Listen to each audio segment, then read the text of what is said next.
Aloha, everyone. How you doing? Trust all is well, and it's great to have you again. Before I get on to my guest and everybody else, I'm going to do some uh, administrative stuff here. Give me a moment, like I normally do every time. So give me a moment here. I trust all is well with all of you.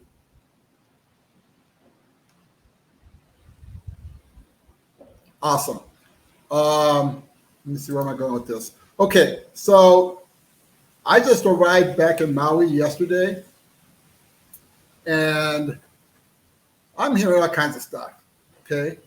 The flight here was a little bit somber, uh, and that's understandable. Um, but I'm going to ask you for your continued prayers, blessings, loving energy, healing energy to be sent to the island of Maui, especially the people that are going through, for lack of better words, I don't like using this word, suffering because of the fires. So please continue to send them, just like you did for me a few months ago, which was tremendous for me. Now I'm asking you to do it again, and you can send some my way too. Because I'm going to be involved in the recovery process. As a matter of fact, in a couple of hours, I'm going to have a meeting here in my home, and then we're going to take it from there. So anyway, so please, please, please, please, if you cannot contribute financially, if you cannot contribute materialistically, then obviously positive energy, prayers, blessings, healing, loving energy, that would suffice. Okay. Um, Now I'm looking at James here, and he disappeared. I don't know where he went. So now I'm going to introduce him, and hopefully he'll join me here in a moment. Okay, there he is, back again. James, we lost you. Yes. Okay, hold on for a second. So James Humecky is a somatic educator, therapist, and pleasure artist who, through the four foundations for self-mastery, movement, breath, touch, and mindfulness, facilitates your awareness and interpretation of your body's language, encourage you on your path toward reprogramming your neurobiological and psychosomatic patterns. That's who James is. That's who he is. He is the evolved expert. Let me tell you a little bit about him. He was one of the healers that came to my home when I asked the whole world to send me healing energy in 2 hours. I think it was 5 to 7 p.m. Hawaii time. And he was one of the healers that was here physically. I will tell you this: while the whole scenario was happening for me back, a few months ago, I literally felt I was levitating. And James was one of the, like I said, one of the healers that was here, and I'm forever grateful, James, for you doing that for me. With a pleasure, for sure. Okay, now our topic today is evolve. So I'm gonna share something. I'm gonna share two things with you. Number one is, so I keep repeating this to you guys. The foundation to all of this is self-love. Okay, you got to have the self-love, because if you don't have the self-love, that means you don't have the self-care. And if you don't have the self-care, then you're just gonna be spinning your wheels. So I'm trusting that you've all gone to the original segment that I did back on July 5th, and I'm doing the self-love. Now, with that being the case, after that, we dealt with trauma, because through self-love, you'll recognize that you have trauma. And after the trauma, we did a segment on healing, because you got to heal the trauma.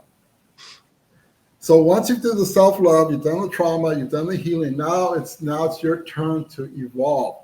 Now, here's a couple of things I'm going to tell you. When I went through my traumatic experience a few months ago, I recognized the trauma. I went through the healing process, and then I made a commitment to myself to evolve. I did not want to stay in the healing process forever. I desired to and required to keep moving forward and evolve. That was my goal. That was my intention. And sure enough, because of that, and then so we're still going to do a vibration and ascension in future segments, but because I evolved everything started falling in place for me. I wish I could tell you it was easy, but the thing is, as I evolved, things were clicking for me. Now going back to the present moment right now, so I just got back to the island yesterday, and I'm trying to figure out how do I fit in all this. I'm trying to figure out what do I do now. You know, what do I do? And that's part of the evolving process. You know, you not only evolve for yourself, but you evolve for the island. You evolve for the people that are suffering, and not that you're taking on their drama or their suffering or their pain, but you're evolving for them so you can contribute for them and to them.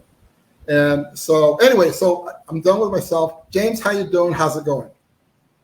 Well, as you can imagine, things are pretty intense here, and on a lot of different levels. You're talking about trauma, and like that immediate, intense trauma on the collective, oftentimes brings up, and in this case, it has, individual trauma, personal trauma, and so in this kind of situation, you're dealing with multiple layers of this kind of of trauma. Basically, we'll just call it trauma. And on a personal level, I'm doing pretty good. I feel pretty resourced. It's like I said, it's been an intense few days, and I am personally going through some of that myself. So yeah. So, well, thank you for being here, and I greatly appreciate you. You rock. From your perspective, because you're the expert, what does evolve mean to you? Yeah, that is a pretty powerful word that I think there's a lot of different ways we could go with it. What I'm going to start out with is you said to start out the healing process or to get to this place, you have to have self-love. So one of the things that I've always asked people is like, well, what does that mean to you? What does love mean? And then what does self-love look like? And what does that mean? So from my perspective, it's going back into this place of becoming really internally resourced. So this is the sort of work that I do, is helping people to come back to agency and resourcefulness and resiliency by paying attention to the sensations that are happening in their bodies. So coming out of story and the label of emotion. So we feel something in our body, the things that are going on, and we're getting this visceral example of it every day. Creates a sensation in the body. Generally, people are feeling like tense, or they're feeling agitated, or they're feeling, whatever it is that they're feeling. And then there's the tendency to put an emotional label on top of that, and then build a story around that as to why. And then okay. I want to stop you there, yeah. because you mentioned something a little bit ago, and you're kind of intertwining it, and you brought up something very significant to me, because I used to live that way, and I get it. So, and I know most of my audience probably still lives this way. How do you? Okay. First of all, I totally agree with you that people function or live by stories. And then they recycle that story over and over again, and then they wonder why they're stuck. Right. How does a person wake up and realize they're the cause of the story? How does a person wake up and realize that they're living a story because most of humanity lives day to day, and to them it's the same thing over and over again, but they don't realize they're living a story. How does a person get the aha and say, wait a minute, I'm living a story here? How do you tell your clients, wake up to the story? Right. And like I said, this is really a perfect example, because I also get to practice what I preach and see where I'm jumping into stories and emotional labels, right? But coming into the strict sensation base, and beginning to just go deeper into that, because you feel a sensation and all of a sudden you're jumping the story, and you feel a sensation, you're all of a sudden jumping the story. So that continued practice of just going, this is what I feel in my body, this is what I feel in my body, and keep coming back to that. It takes a little bit of time to really build that muscle, but the relationship with the body and the experience of that visceral sense can actually build, like it's like building muscles, can actually get deeper, can actually get more present and apparent and immediate. So that's that way for me of the way I tell people how to break the cycle, that cyclical thinking that we get into when there's an emotional state. And then to break that is going back into the body. Now, there's a lot of things you might do to quicken that or deepen that realization. And, movement is a really good thing. So dancing and just feeling into the body. Breath work is a wonderful way of just slowing it down and really being able to get a sense of what's happening and come right back into the present moment. And, from there, when I tell people to do that, then, usually you have your eyes closed. And then after they can really feel the sensation, just opening your eyes and like open them wide, almost like a surprise, and look around and just take in all the details of what is in your immediate surrounding, and then say, I am safe. I am safe. I am here and I am safe. And that to me is, like I said, if I could do that perfect every time, I'd be whatever, I'd be God. I am God, but I would feel, and when I can do that, it brings a calm and a groundedness and a resourcefulness in my body. And that's where when you say self-love, that to me is self-love. That's what I would consider self-love. It's not going, oh gosh, I really love myself. We can say that all day long, right? But to feel inside like I'm okay in my body. I'm okay right here, right now, in this present moment. That to me is my definition of self-love. So, and thank you for sharing that. So, I've been meaning to ask somebody this, and you're the one. Uh-oh. So, okay, up until my TBI, my traumatic brain injury, Mm-hmm. I've always functioned from my heart. I believe that the heart has the wisdom to move us forward.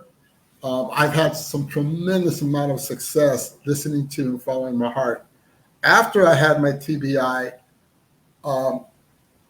people like yourself and other healers have told me, you got to listen to your body. You got to feel your body. That's, and so I here we go. I've evolved into understanding that the body also has wisdom, that the body will direct you when you feel into your body. So I guess my question to you is, and the first one I'm asking is, I've had tremendous success listening to and following my heart, but now I'm collaborating with my body. What is the difference between the wisdom of the body and the wisdom of the heart? I don't think that there's really any difference, because the heart and the heart space is part of the body. I would say that where it's maybe can go sideways or go a little bit awry is by just focusing on one aspect. So when we include the whole body, then we get more access. We open the doors of perception. You get more access to more wisdom, to more of the knowledge and the information that's coming in to the body all the time. That's not only coming in from the outside, but that's happening inside the body. So if I just put it on like a neurobiological level or kind of a psychosomatic level, right? You've got the vagus nerve that is deeply connected, that is right into the enteric nervous system, which is your gut brain.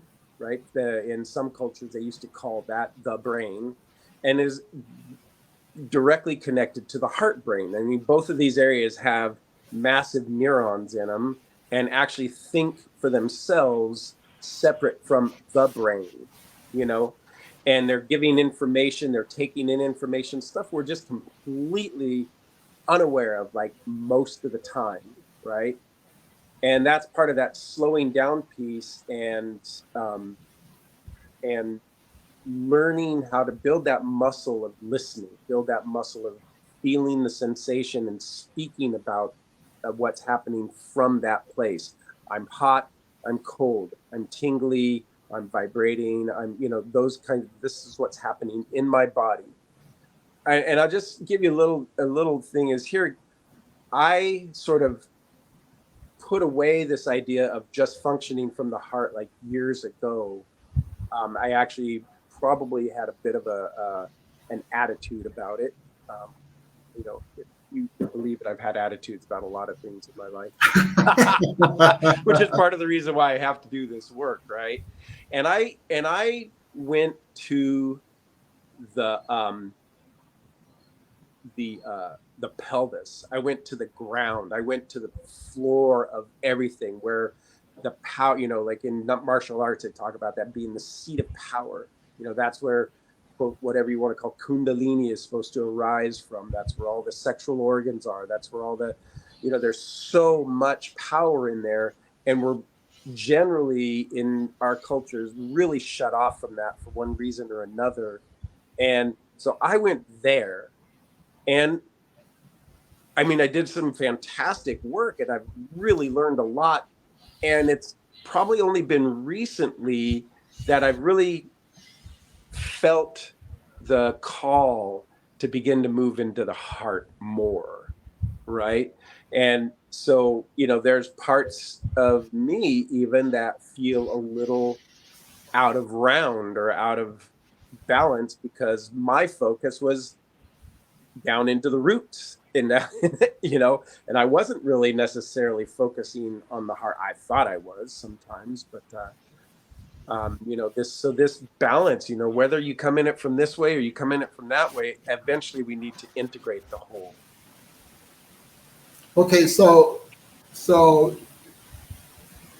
when you okay, and like I said, I because of my TBI, I started focusing more on my body and feeling into my body, and it works. By all means, it does work. But so you're saying that when we focus on our body, the heart is included? Oh yeah. Oh yeah. I mean, we just can't. Yeah, we can't forget all the parts. The thing about it is we talk about the body as if there were these separate components, right?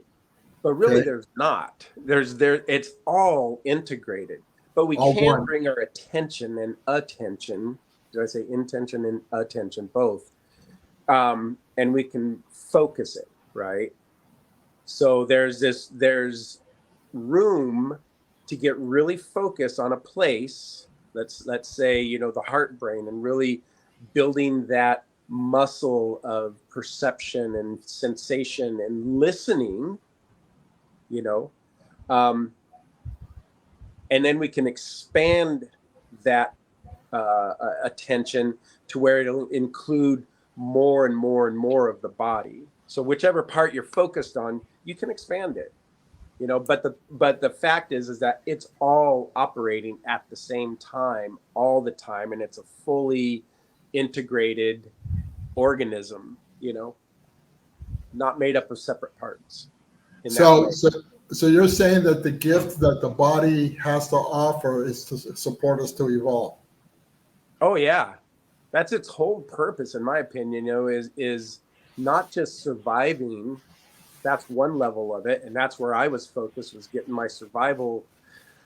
Uh, um, what would I say? Like getting myself into a place where I felt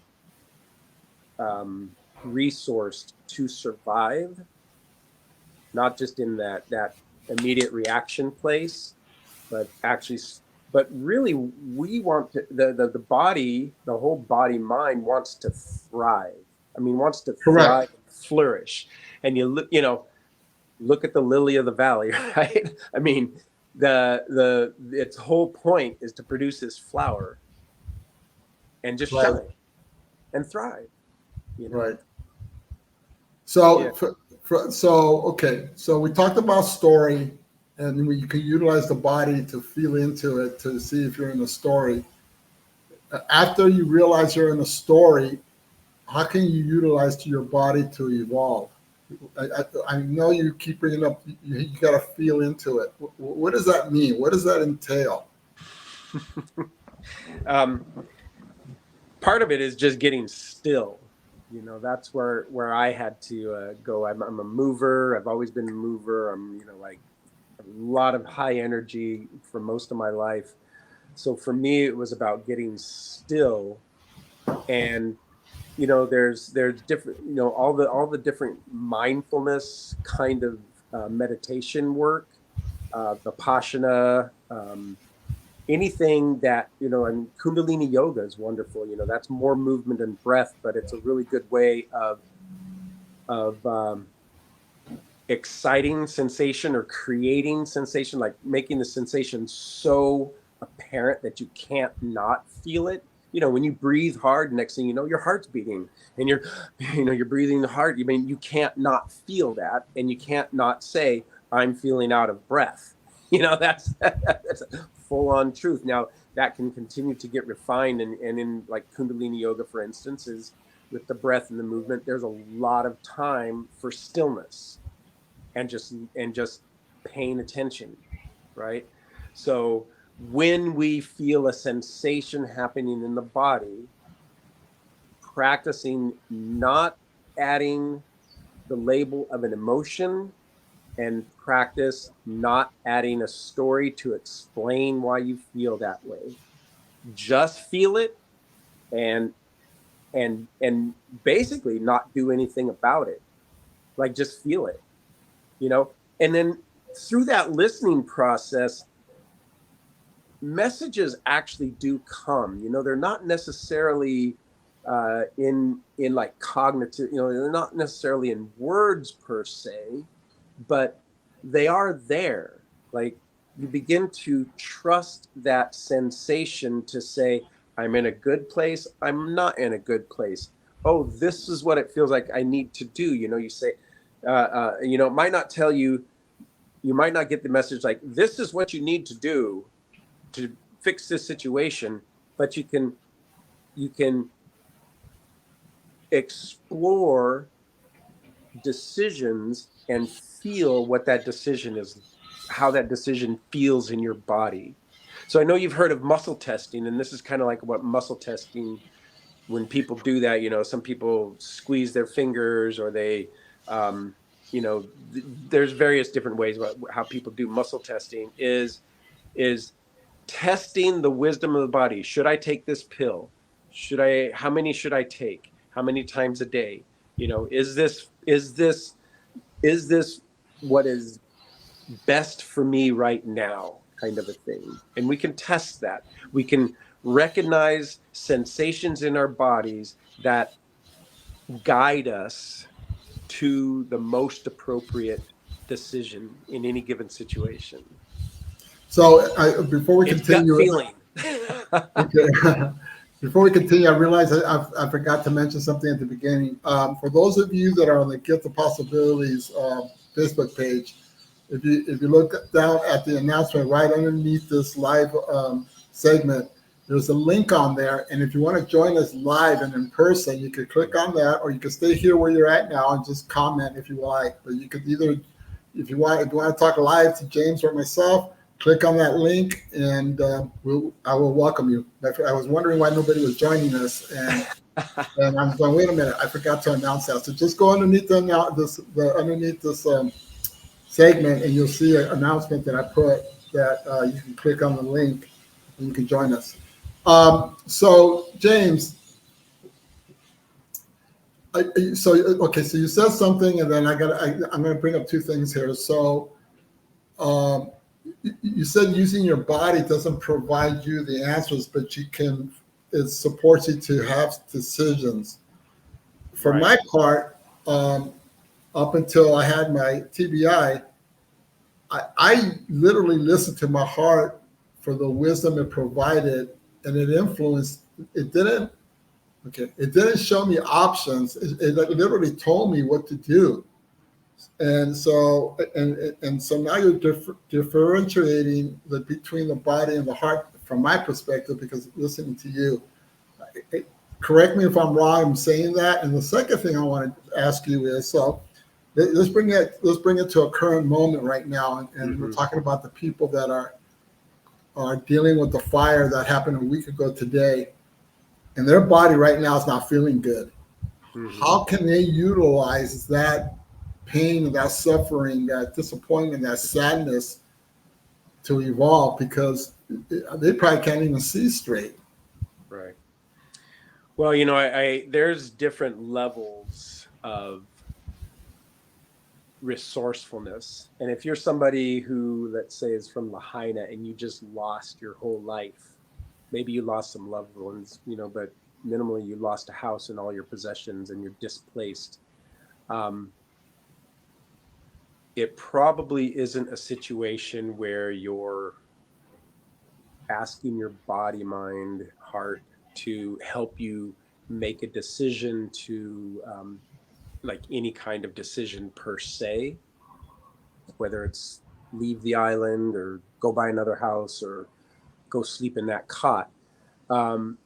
Most likely what's happening right now is that because of the high energy and the high tension is how to get back into center, how to ground, how to become resourced again.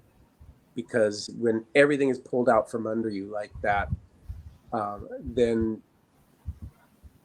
yeah, your body is pushed into the fight and flight, into the survival realm. So at this point, it's more just about trying to find stasis in the body, come out of the fight and flight and come back into rest and relax and recover. There's a lot of room to just stop and just take care of yourself. Drink water, eat food, breathe, get body work, whatever that is, and to try to go into the body and ask bigger questions or things that aren't maybe pertinent at the moment. This is probably not the right time for most people. And if you bring that kind of stuff to people in this situation that are in a deep traumatized state, I actually watched it happen the other day. Somebody like, well, what you should do is you should da da da da da. And the guy goes, you know what? I have no bandwidth for this. This is not what I need to hear right now, at all. So that person just needed to figure out, like, where am I going to sleep tonight? Right. Right. And maybe somebody else had to make that decision for them. You know what I mean? So, there's not, how would I say this? There's just levels, right? There's levels of resourcefulness, and there's levels of how you would listen to the body and what you would do to do that. You were asking something else about the differentiation between the heart and the body. Yeah, I used to. So because you said that the body doesn't, I don't know your exact words, something about the body does not provide the answers or the wisdom. And I believe that the heart does, because I've been influenced by my heart all these years, up until just recently. And it gave me answers that I was looking for, but you just said that the body doesn't. So let me just be clear about this. I do think the body lets you know what you need to do. We have to develop the skills to be able to listen to that and discern what that is. Some people are faster at it than others, right? And the messages might seem to come more directly for some people than other people. Some people, it's going to be more indirectly, like I can tell when when I'm telling the truth, I can tell it in my body.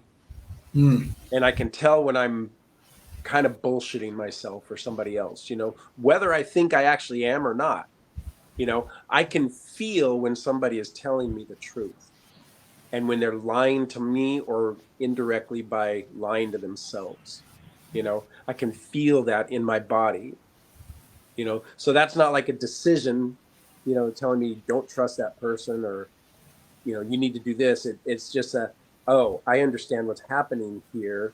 And then I can make decisions how to tread, where to go with that. And just the one other thing I was going to say about that, and see if I can bring my thought back, is that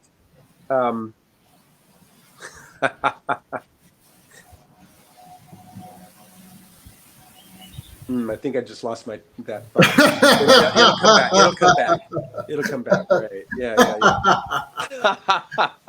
It's ping. Yeah, I know. Believe me, I know that feeling. So, from your perspective, what is the one thing you can tell our audience what they must do to evolve? No, well, not just one thing. What must they encompass to evolve? Oh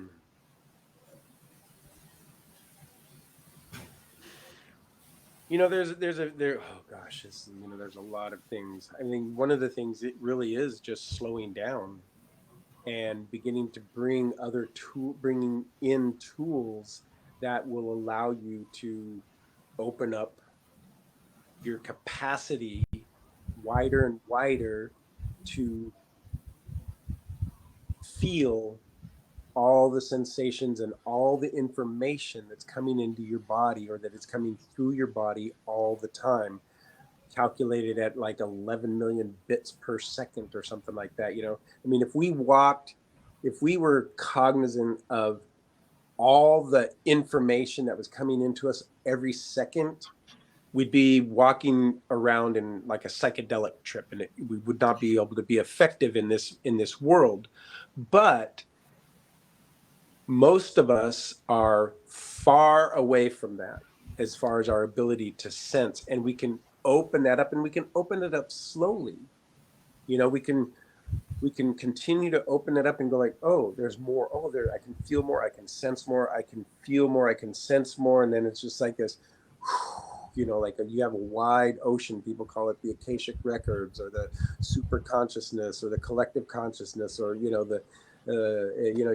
get access to the field of pure potentiality kind of a thing, So that's part of the evolution, is slow down and do very practical things. Learn how to work with your breath.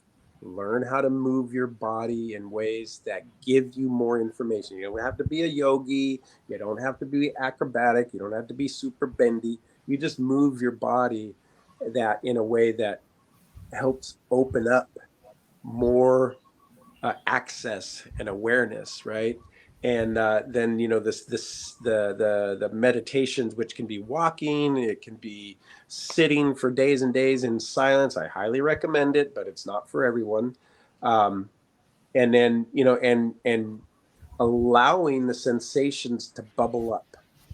So instead of, if you feel like there's a trauma, instead of going like, there's this trauma and I want to attack this trauma and I'm going to go to this healer and they're going to like take this trauma out of me or make me, it's more like, what are the sensations in my body when this trauma is triggered?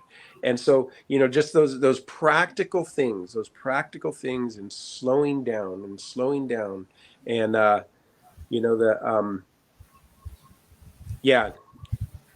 there's been all kinds of cautions from ages and ages, from the sages, that tell you that to slow down. Don't try to crack the egg open all at once.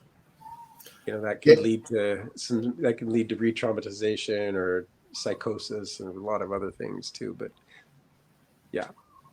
James, If anybody tells you, hey, come to my program and I'm going to fix you and I'm going to show you how to do it, walk away. BS. I totally agree. Totally agree. This So is the James, way. Hallelujah. You know. James, I greatly appreciate you for all you've done for me, and I greatly appreciate you doing the segment. You simply rock, and you share some golden nuggets. Any final thoughts or comments for our audience? No, I think I said pretty much everything that I needed, that I would have wanted to say. I mean, unless there's another specific question or somebody is posting something that they want to talk about. But I also want to say that I really appreciate you, Alfredo, and you also have added immensely to my life. So thank you. Yeah. Mahalo Keakua. Mahalo. So the audience, I greatly appreciate you joining us. I'm going to put James's website underneath in the comments to the segment. He's not on Facebook, so I got to add it on for him. I'm going to get on Facebook. I swear to God, I almost did it today. You got to evolve. No, I'm just kidding. I know. So anyway, I greatly appreciate you all for joining us. James, I love you, and I love you all. Mahalo Keakua. Mahalo Keakua. And I don't mind if you put my cell phone number up too. So. Okay. All right. Mahalo. Mahalo. All right.